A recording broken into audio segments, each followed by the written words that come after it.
Edgar Cooke, also known as the Nightcaller, was an Australian serial killer responsible for the deaths of at least 8 people from 1958 to 1963. Cooke was born on February 25th, 1931 in Perth, Australia. It was known that he had a rough childhood. His father was a violent alcoholic who was abusive to him, his mother, and his siblings. In grade school, Cooke was bullied for his facial deformities caused by a hair lip and cleft palate. He was known to be shy, awkward, and embarrassed of his appearance, and would randomly wander the streets to escape his home life.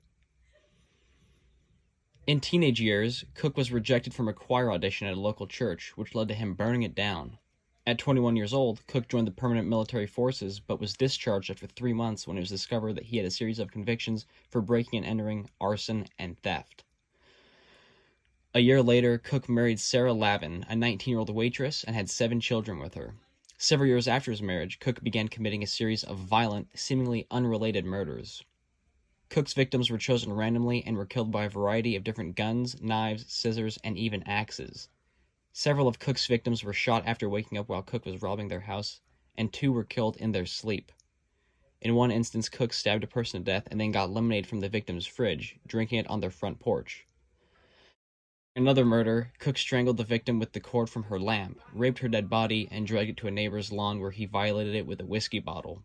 Cooke was eventually caught by police in August of 1963 when officers found a rifle hidden in a bush which, through ballistics tests, they proved was used in a murder. Police came back to the bush, planted a fake rifle tied to fishing line, and hid out nearby as they waited for the owner of the rifle to come back. 17 days later, Cooke came back to collect the rifle and was captured. He confessed to multiple crimes, including 8 murders and 14 attempted murders. Cooke claimed that he just wanted to hurt people and enjoyed killing others. Cooke was arrested and later executed by hanging on October 26, 1964. His murders categorized within hedonistic ideals because he got a thrill out of purely taking the lives of his victims. He also conducted unorganized operations because he did not plan out or target any of his victims. Most of the time, they were actions out of the spur of the moment and the scenes would be messy.